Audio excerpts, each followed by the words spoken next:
Yaakov, un pauvre juif qui vendait des bégalés au marché pour sa parnassa.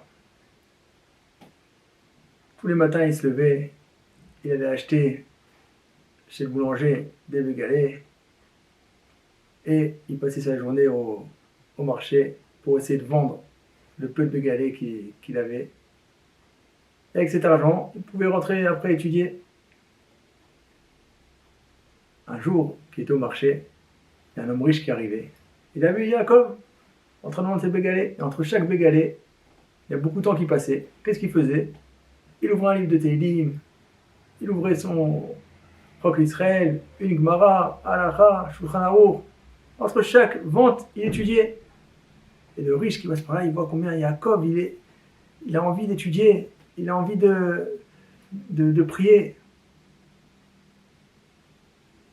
Et il voit comme ça, et il dit combien c'est dommage, un bon juif comme ça, qui perd son temps à vendre des bégalés.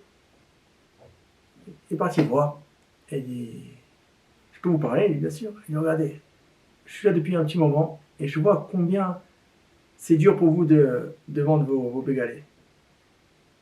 Maintenant, et je vois qu'entre chaque vente, vous ouvrez un livre, vous voulez étudier. Bon, ben, si vous voulez, on va faire un deal. Moi, j'ai de l'argent, je veux vous financer. Arrêtez de vous galérer avec ces ventes de bégalés. Vous allez au Beth Midrash, vous allez étudier, et moi je vous financerai tous les mois. Bémen, Minashamaim, Baruch Hashem, Shtabar Shemo, il était content. Et comme ça, il tient un contrat. Le riche juif, il finance Yaakov, et Yaakov, il a arrêté de travailler, il va au Beth Midrash pour étudier toute la journée. Il était heureux, il pouvait faire enfin ce qu'il voulait. Le problème, c'est qu'après quelques temps, Yaakov, il a été voir le riche et lui a dit vraiment merci beaucoup pour tout ce temps que vous m'avez financé, mais je crois qu'on va arrêter là. Quoi? Mais tu peux pas faire ça? Si, on peut pas. Il faut que j'arrête. Et comme ça, les deux, et l'autre il dit non, tu peux pas arrêter un contrat en plein milieu. Et lui il dit moi je veux pas continuer. Qu'est-ce qu'ils ont fait quand deux juifs ont un désaccord? Ils ont été au Beth Din. Ils ont été au Beth Din du Rav Nathan Shapira.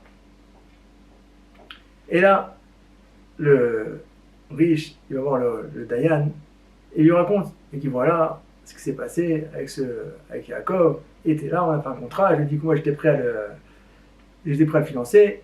Et là, en plein milieu du contrat, il s'arrête, il veut annuler le contrat. Il n'a pas le droit. Et là, le Dayan, le juge, il regarde Yaakov, il dit mais je comprends pas. Pourquoi tu veux arrêter ce contrat? C'est très bien pour toi, tu fais la chose que tu aimes. Et là, Yaakov lui raconte au Dayan, il dit c'est vrai que je remercie énormément cette personne qui m'a financé. Mais au-delà de ce que j'ai gagné, de pouvoir être tranquille, j'ai perdu beaucoup plus.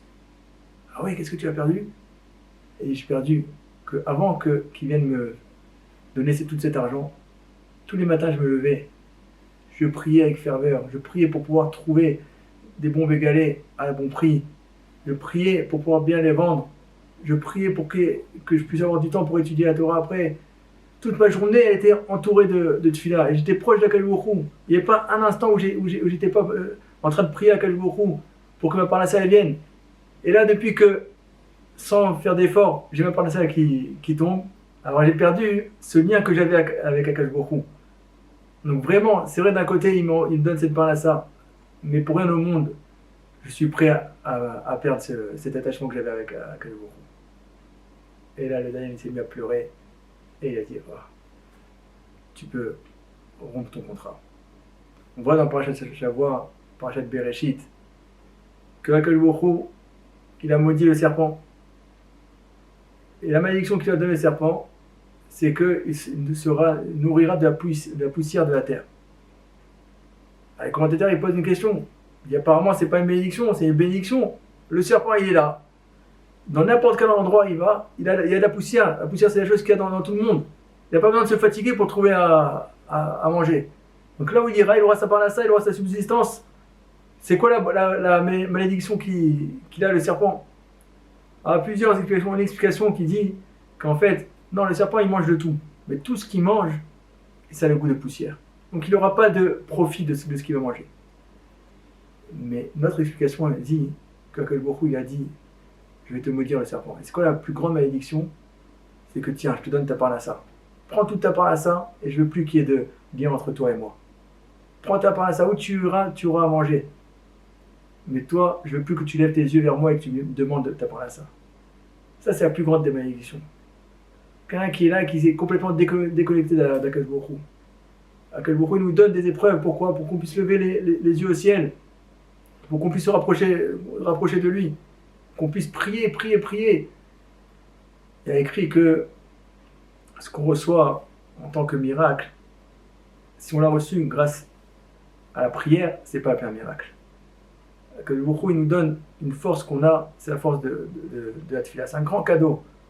On raconte que le Chafetz Chaim, tous les jours, il s'isolait et il priait à Akadosh Baruch Hu, il parlait à Akadosh Baruch Hu. Une fois, quelqu'un est parti voir le Chazon Ish. Le Chazon Ish, il voit cette personne, il voit qu'il avait des chaussures trouées.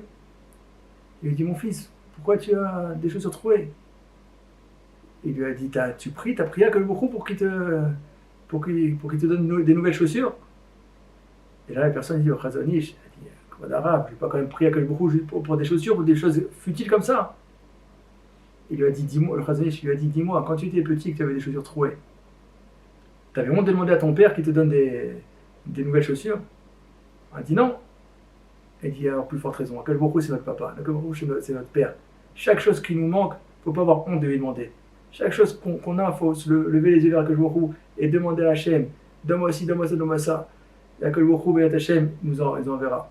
Alors B'yat Hachem, on s'habitue à prier à Akadosh Baruch Hu, on s'habitue à trouver un moment dans la tefila et en dehors de la tefila pour parler à Akadosh Baruch Hu et B'yat Hachem, qu'on puisse avoir nos prières exaucées. Amen.